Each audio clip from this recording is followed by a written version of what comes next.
I always knew I was second best in my parents' eyes, but I never thought they'd skip my wedding. I'm Olivia, and this is the story of how my family's perfect image finally shattered, starting with an empty front row at what should have been the happiest day of my life. Growing up, the dynamic in our house was clear.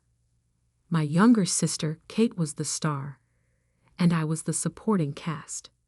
Every achievement of hers was celebrated like a national holiday, while mine were treated as expected background noise. Kate gets an A in math?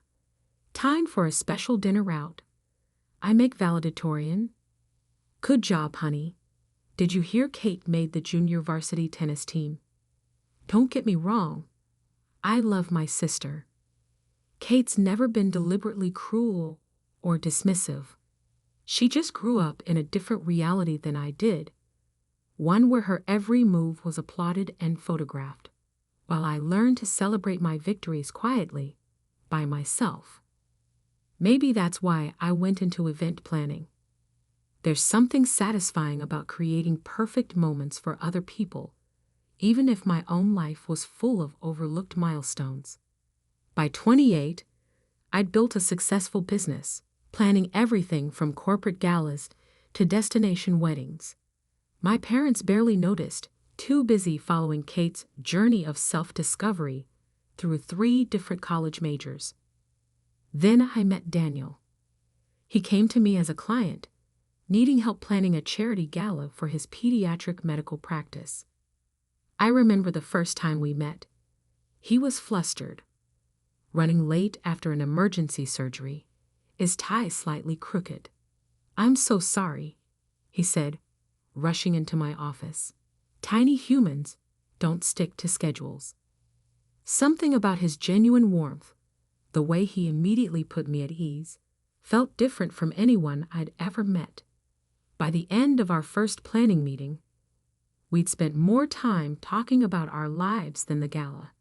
He asked about my family, and I found myself sharing things I usually kept hidden.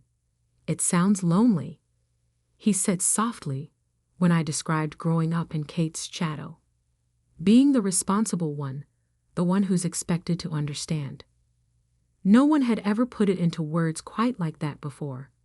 Our professional relationship quickly turned personal. Within 6 months, we were dating. Within a year, we were living together.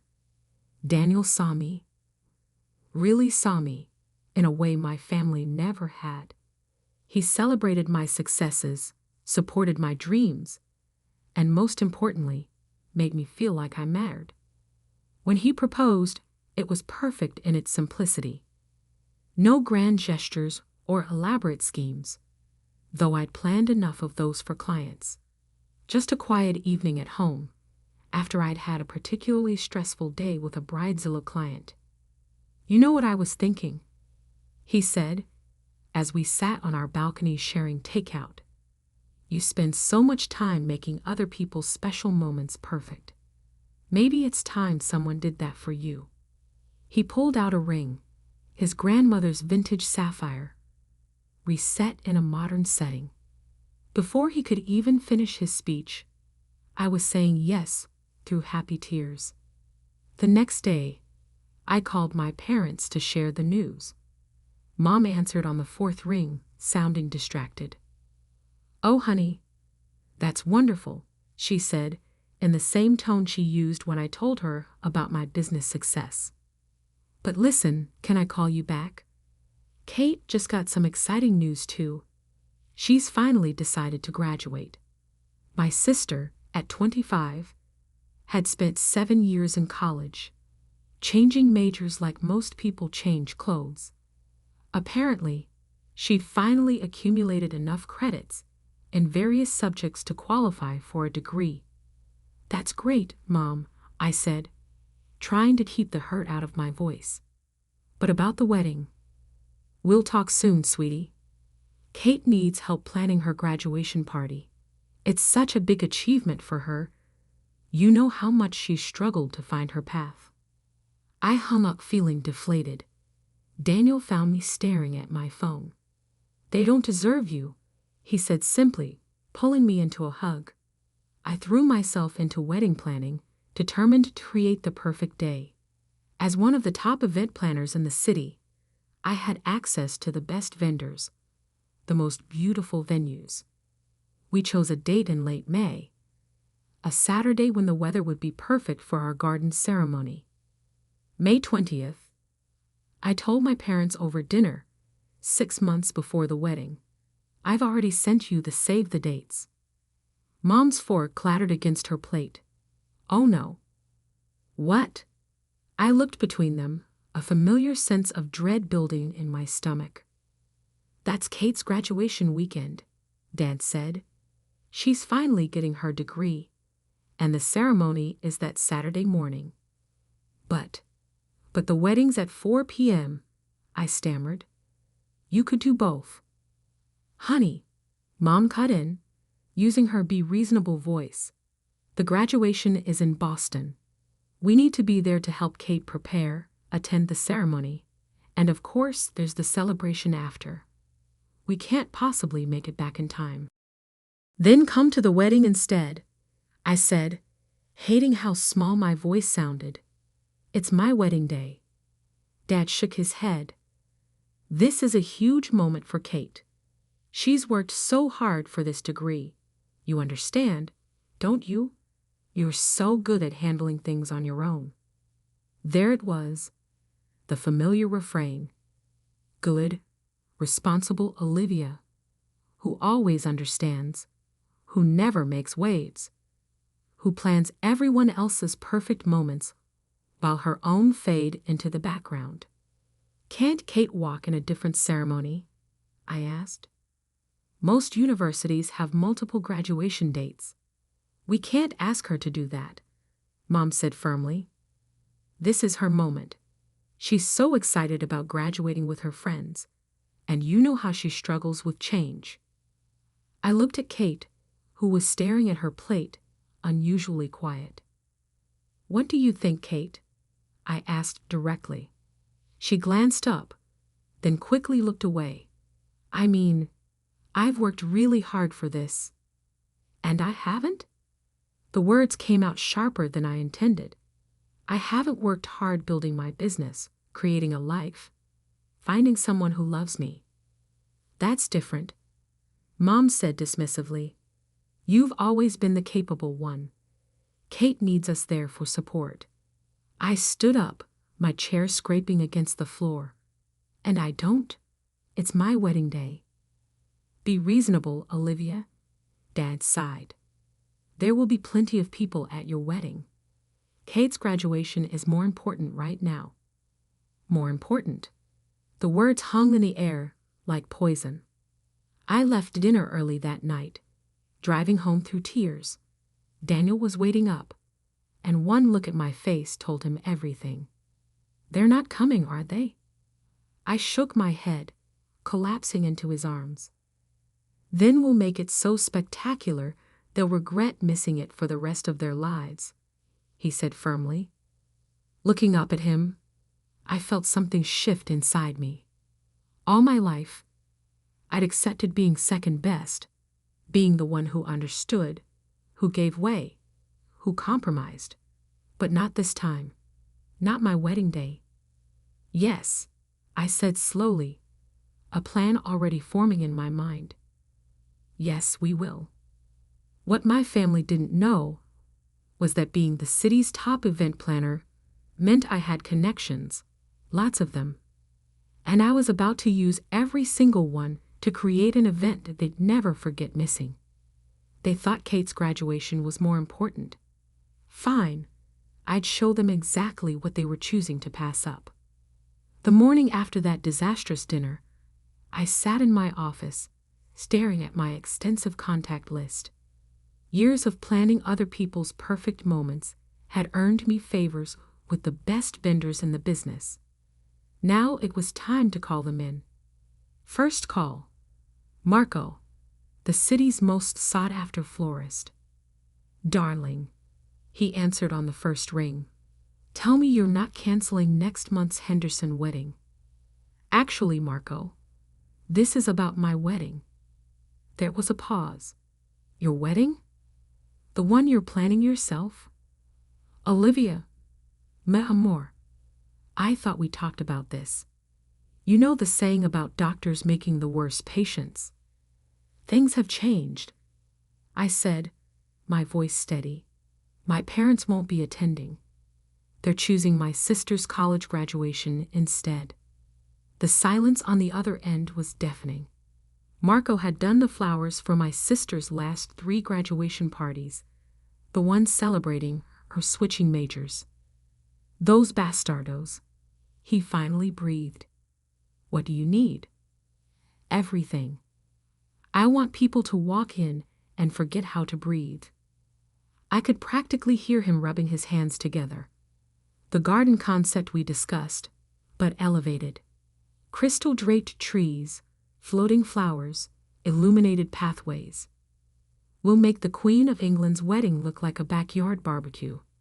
Next on my list, Philip, the French pastry chef who normally had a 3-year waiting list. Ma chérie, he cooed when I explained the situation. Say no more. I will create something so spectacular. Your parents will weep when they see the photos. 6 tiers minimum, hand-painted sugar flowers, gold leaf, the works, and for the groom's cake. Daniel loves astronomy, I offered.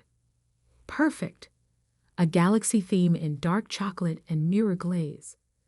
The stars will actually twinkle, I promise you. One by one, I contacted every top vendor I knew. Charlotte, the lighting designer who'd worked on Olympic ceremonies. Jin, the photographer who shot for Vogue. Eduardo, the cocktail genius known for his molecular gastronomy creations. Each one listened to my story, and each one promised to outdo themselves. No budget constraints, I told them all. I've been saving for this my whole life. It was true. While my parents poured money into Kate's ever-changing college career, I'd been quietly building my nest egg. Now it would all go toward creating something unforgettable. When Daniel came home that evening, he found me surrounded by mood boards and sample books. Should I be worried? He asked, only half joking. I showed him Philip's cake design. His eyes widened at the rotating galaxy tire. Okay, that's amazing. But Liv, you don't have to do all this just because of them. I'm not, I said, realizing as I spoke that it was true. I'm doing it for us. For once in my life, I'm going to create my own perfect moment, not someone else's. He kissed my forehead. As long as you still show up to marry me, the rest is just details. But the details were everything. Over the next few months, I threw myself into planning with an intensity that surprised even me. The garden venue was transformed into an ethereal wonderland. Marco's team created a canopy of crystal-draped cherry blossom trees that would light up as the sun set. Charlotte designed a lighting system that would make the entire garden seem to glow from within. The invitations alone were works of art, hand-calligraphed on handmade paper, with pressed flowers and gold leaf accents. I sent my parents' invitation via registered mail, requiring a signature. They needed to actively choose to reject it. When it came back with my mother's signature, I filed it away carefully, evidence of their choice. The RSVPs started pouring in. My vendor's appreciation for the situation had spread through the industry grapevine, and suddenly everyone wanted to be part of this wedding. Celebrity photographers offered to second shoot for Jin. Award-winning musicians asked to perform at the ceremony. My mother called occasionally, always with the same message. I hope you understand why we can't be there. Kate needs us. Each time, I responded with detailed updates about the wedding plans. The hand-painted dance floor is being installed next week. The vintage champagne is being flown in from France. The string quartet that plays for the royal family is learning Daniel's favorite song. I could hear her hesitation growing with each call. Good. Then came the society page coverage. One of my regular clients was a magazine editor, and she was determined to document every aspect of the planning process. Modern Cinderella plans her own fairy tale, read the first headline.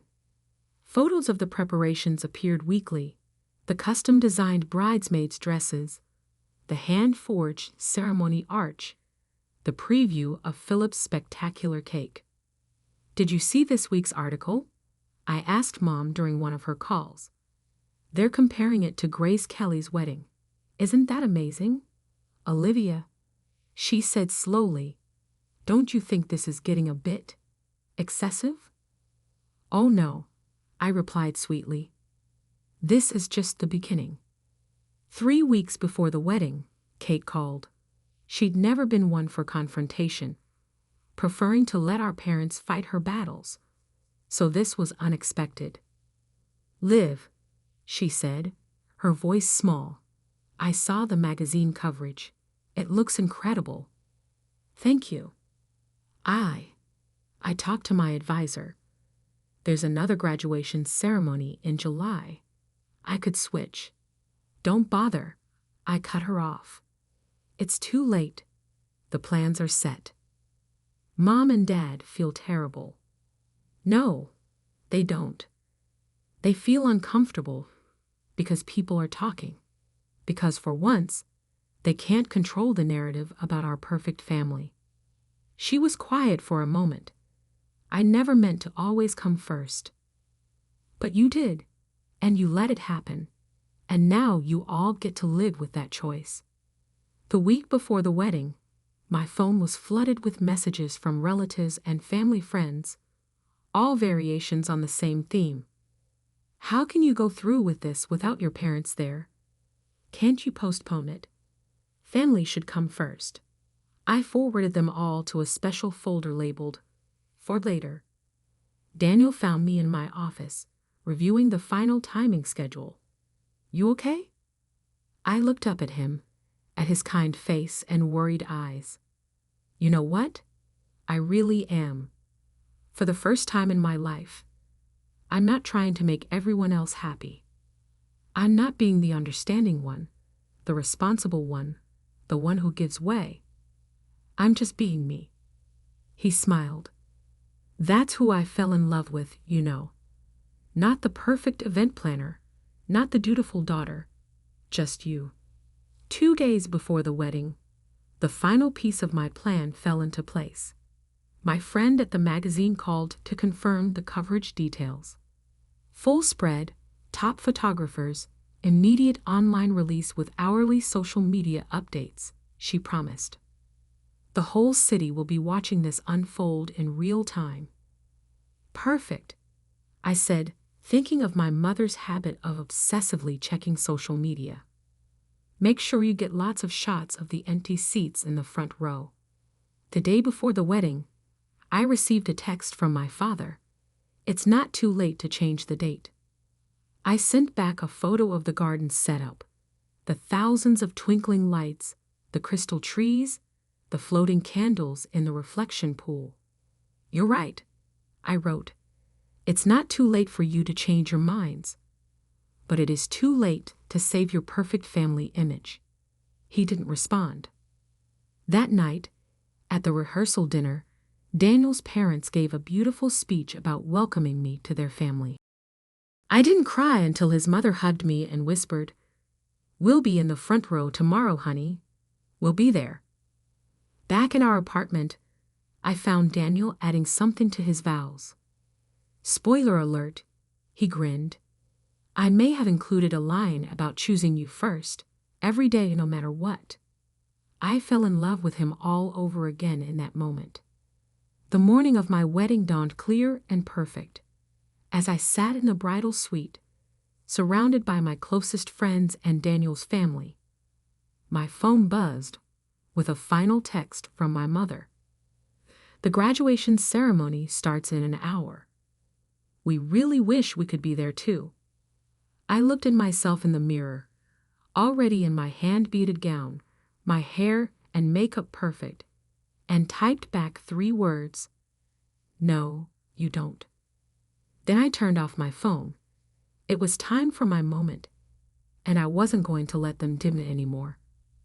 As I stood at the entrance to the garden, waiting for my cue to walk down the aisle, even I was stunned by how everything had come together. Marco's crystal-draped trees sparkled in the late afternoon sun, their branches heavy with thousands of white orchids and roses. The pathway before me was lined with illuminated glass orbs that seemed to float just above the ground, creating a river of light leading to the altar. Daniel's father appeared at my side, looking dashing in his tuxedo.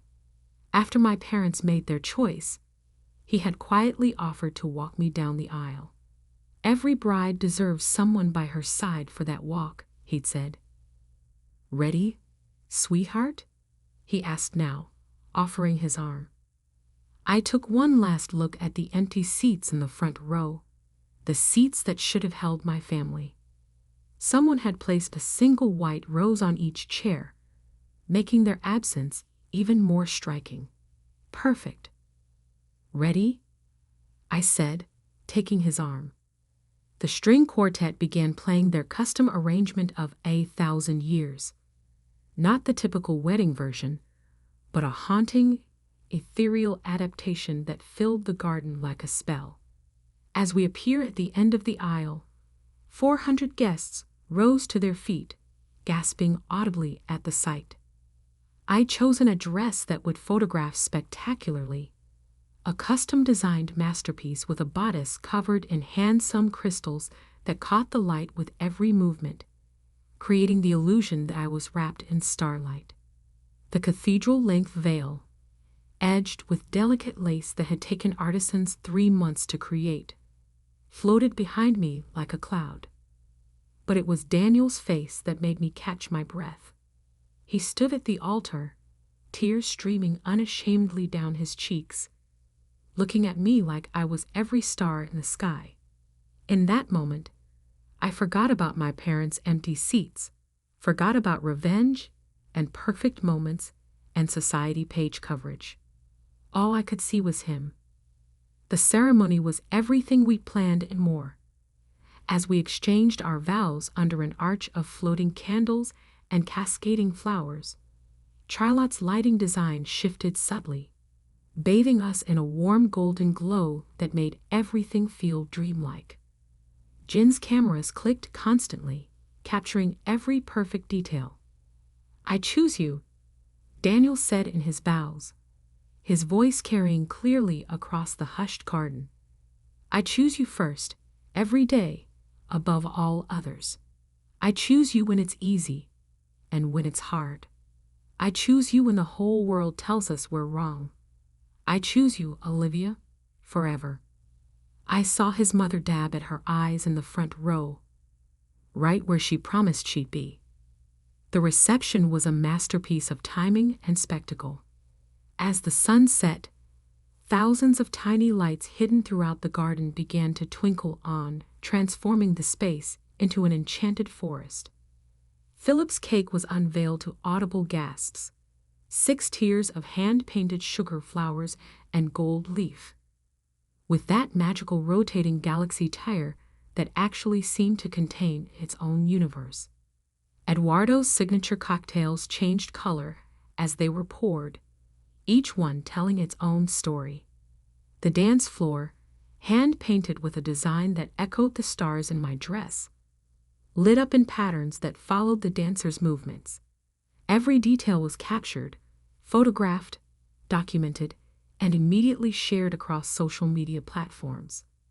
I knew my mother would be obsessively checking her phone during Kate's graduation celebration.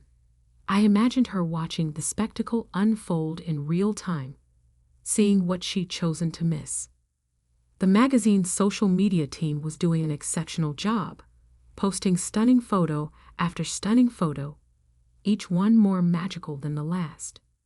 At midnight, just as the party was hitting its peak, my phone buzzed with a text from Kate. "Mom's been crying for hours. The graduation party is ruined. This isn't what I wanted. I handed the phone to Daniel without reading her message. Deal with this for me? He nodded, tucking the phone away. This was my moment, and I wasn't going to let them intrude on it anymore. The next morning, as Daniel and I prepared to leave for our honeymoon, the magazine's coverage was already going viral.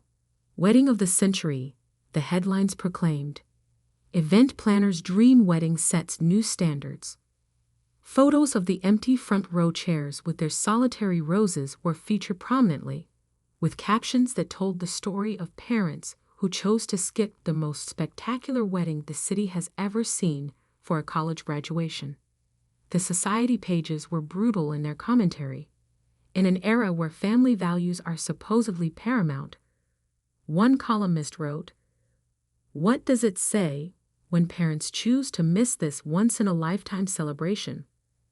One can only imagine the regret they must feel watching these incredible images from afar." My parents' social circle was merciless. Their phones were flooded with messages from friends and acquaintances, all expressing variations of shocked disbelief. How could you miss this? What were you thinking? Your own daughter's wedding. Their carefully cultivated image of the perfect family was shattered. No one wanted to hear about Kate's graduation, not when they could talk about the wedding that looked like it came straight from a fairy tale, the wedding her own parents chose to miss. My mother tried calling repeatedly as Daniel and I boarded our flight to Bali. I let each call go to voicemail, saving them in that special folder labeled "For Later." "Olivia, please," she begged in one message. "We made a terrible mistake. We should have been there. Please call us." "The photos are incredible," Kate said in her message. "I should have switched ceremonies. I'm so sorry." "We didn't realize," Dad's voice cracked in his message. "We didn't know it would be like this." But that was the point, wasn't it? They never realized, never knew, never saw me. They'd spent so many years looking past me, choosing Kate, assuming I would understand and accept and give way. They never imagined I could create something so spectacular, something they'd regret missing for the rest of their lives.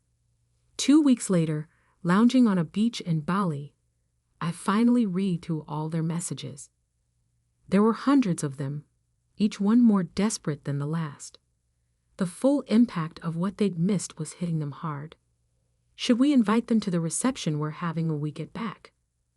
Daniel asked, watching me scroll through the messages.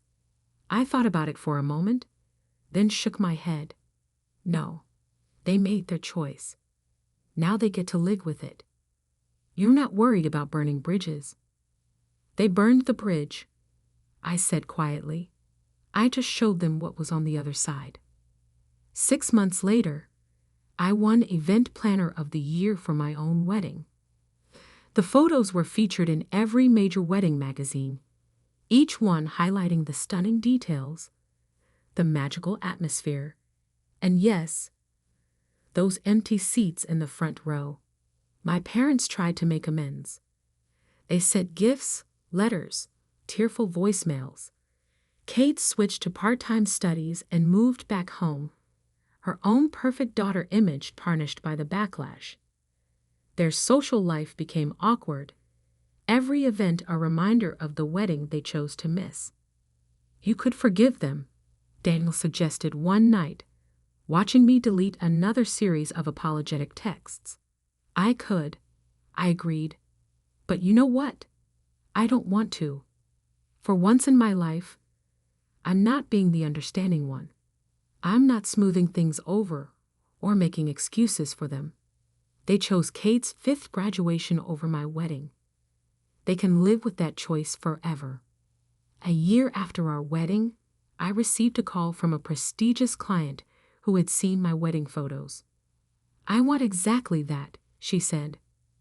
"That level of magic, that attention to detail.